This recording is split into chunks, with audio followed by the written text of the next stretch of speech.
Hello students, हमारा आज का टॉपिक है पार्शियल फ्रैक्शन में comparing coefficients of same power of x.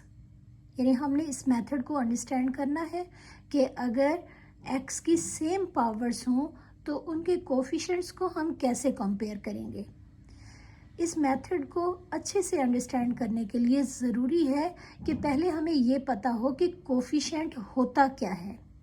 तो कोफिशिएंट हम उस वैल्यू को कहते हैं, उस कांस्टेंट नंबर को कहते हैं जो एक वेरिएबल के साथ मल्टीप्लाई होता है और आमतौर पे ये स्टार्ट में लिखा जाता है। फॉर एग्जांपल, अगर हमारे पास 3x² है तो इसमें 3 कोफिशिएंट है, कांस्टेंट है।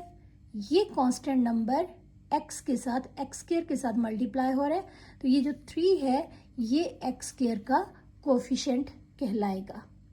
बिल्कुल इसी तरह अगर हमारे पास है 1/2 x पावर 5, तो ये 1/2 ये कोफिशिएंट है x पावर 5 का।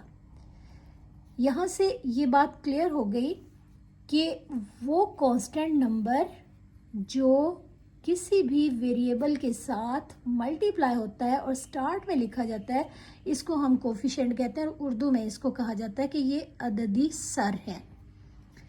अब हम ये देखेंगे कि कंपेयरिंग कोफिशिएंट मेथड का पार्शियल फ्रैक्शन के साथ क्या ताल्लुक है और ये मेथड पार्शियल फ्रैक्शन में कैसे अप्लाई होता है। इस मेथड को अच्छे से अंडरस्टैंड करने के लिए ज़रूरी है कि पार्शियल फ्रैक्शन की जो 4 टाइप्स हम पढ़ चुके हैं उनको आप एक बार अच्छे से रिवाइज कर लें ताकि आपको ये मेथड सही तरह से समझ आ सके। पार्शियल फ्रैक्शन की हमने 4 टाइप्स पढ़ी हैं। फर्स्ट टाइप की जो फ्रैक्शंस हैं उनको हम इस मेथड के बगैर सॉल्व कर सकते हैं, लेकिन सेकंड टाइप, थर्ड, फोर्थ, इसके लिए हमें कंपेयरिंग कोफिशिएंट मेथड अप्लाई करना पड़ेगा। इस मेथड को अच्छे से समझने के लिए हमने ये एक एग्जाम्पल ले ली।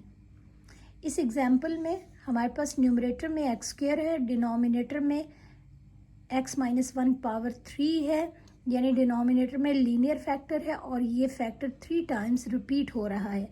तो ये हमने इसकी डिकम्पोजिशन कर दी। ये मेथड हम पहले से एक्सप्लेन कर चुके हैं। अब हमारे पास ये सिंप्लीफाई होने के बाद ये हमारे सामने एक इक्वेशन आ गई। अब इस इक्वेशन को अगर हम और सिंप्लीफाई कर लें, यानी x-1 होल स्क्वायर, इसको अगर हम खोल के इसको हम लिख लें x² + 1 - 2x, और इसके साथ ये जो b लिखा हुआ है इसको हम मल्टीप्लाई कर देंगे तो हमारे पास होगा bx - b + c, और a को इन तमाम वैल्यूज़ के साथ मल्टीप्लाई करेंगे, ax² + a - 2ax,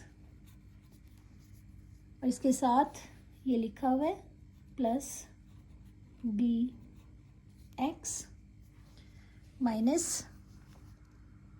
- b + c। अब हमें अगर ज़रूरत होगी तो हम यहाँ पे अरेंजमेंट कर लेंगे, यानी हम वैल्यूज़ को अरेंज कर लेंगे और पावर्स को सामने रखते हुए हमने अरेंज करना है। x²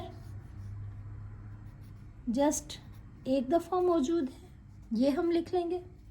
हमारे पास ये वैल्यू x की फॉर्म में -2ax + bx, ये 2 टर्म्स हैं जो कि यहाँ पे मौजूद हैं।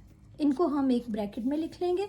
हम लिखेंगे -2ax + bx, और अब ये जो हमारे पास रिमेनिंग वैल्यूज़ हैं, यानी हमारे पास है a - b + c, इनको हम एक ब्रैकेट में लिख लेंगे।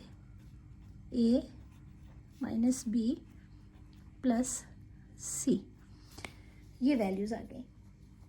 अब ये जो सेंटर में टर्म है एक्स वाली, इस टर्म में एक्स कॉमन है, इसको हम यहाँ से बाहर निकाल लेंगे, यानी हमारे पास -2a प्लस बी ये वैल्यू आएगी, और x को हम यहाँ से कॉमन ले लेंगे।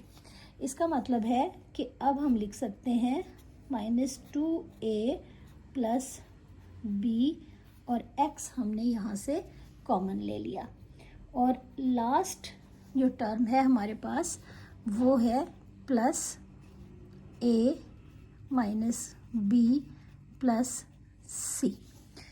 और इसकी जो लेफ़्ट साइड है, लेफ़्ट साइड पे लिखा हुआ है X square plus X plus 2। अब ये इक्वेशन, ये बहुत ही इम्पॉर्टेंट इक्वेशन है, क्योंकि हमने यहाँ से कोफिशिएंट्स को कंपेयर करना है।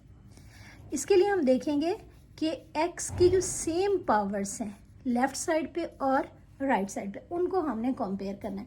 जैसे अब यहाँ पे हमारे पास है फर्स्ट टर्म ए एक्स स्क्वायर, और लेफ़्ट साइड पे है जस्ट एक्स स्क्वायर। अब यहाँ पे एक्स स्क्वायर का कोफिशिएंट है a, और एक्स स्क्वायर का कोफिशिएंट यहाँ पे है 1। इसका मतलब ये है कि हमारे पास a की वैल्यू होगी 1। अब हम सेकंड वैल्यू को देख लेंगे। सेकंड वैल्यू हमारे पास है -2a प्लस b, क्योंकि यहाँ पे x लिखा हुआ है, x का कोफिशिएंट है -2a प्लस b, और दूसरी साइड पे x का जो कोफिशिएंट है वो है 1। यहाँ पे कुछ नहीं लिखा हुआ x के साथ, इसका मतलब है कि यहाँ पे 1 है। तो हम यहाँ पे ये इक्वेशन बना लेंगे -2a प्लस b इक्वल 1। अब हम यहाँ से b की वैल्यू बहुत आसानी से फाइंड कर सकते हैं। यहाँ से हम b की वैल्यू फाइंड कर सकते हैं। इसके लिए हमें a की वैल्यू पुट करनी पड़ेगी। a की वैल्यू हमने फाइंड कर ली है 1। इसको जब हम यहाँ पे पुट करेंगे तो हम इजीली b की वैल्यू फाइंड कर लेंगे।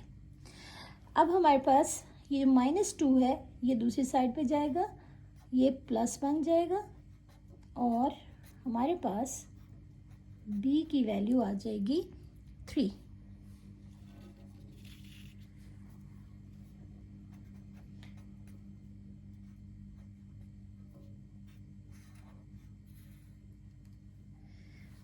हमने एक्स स्क्वायर के कोफिशिएंट को कंपेयर कर लिया, हमने x के कोफिशिएंट को कंपेयर कर लिया। यहाँ से हमें दो वैल्यूज़ मिल गई हैं, a और b की वैल्यू हमें मिल गई है।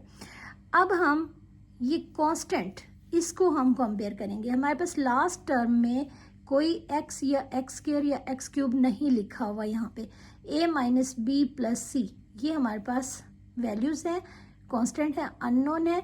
और दूसरी साइड पे हमारे पास जो कांस्टेंट है वो है 2।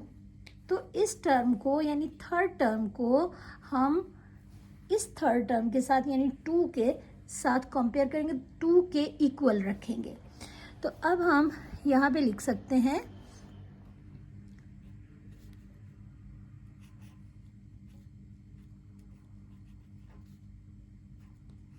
a minus B plus C, और ये वैल्यू इक्वल होगी 2 के।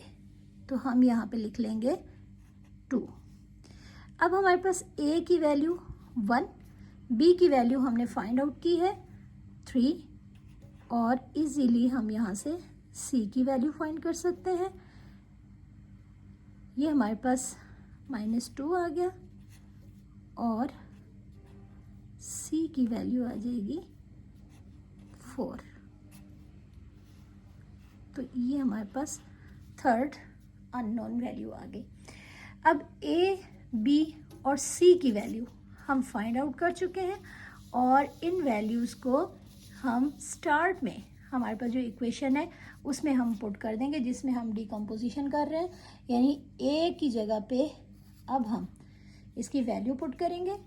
ए की वैल्यू हमारे पास है 1, रिमूव कर देंगे ए और इसकी जगह पे वैल्यू पुट कर देंगे। बी की वैल्यू हमने फाइंड आउट की है 3, बी को ख़त्म करेंगे, इसकी जगह पे हम लिख सकते हैं 3। इसी तरह सी, इसको ख़त्म करेंगे और इसकी जगह पे हम लिख लेंगे 4। तो हमारी रिक्वायर्ड इक्वेशन बन गई 1/x-1 plus 3/x-1 square plus 4/x-1 power 3।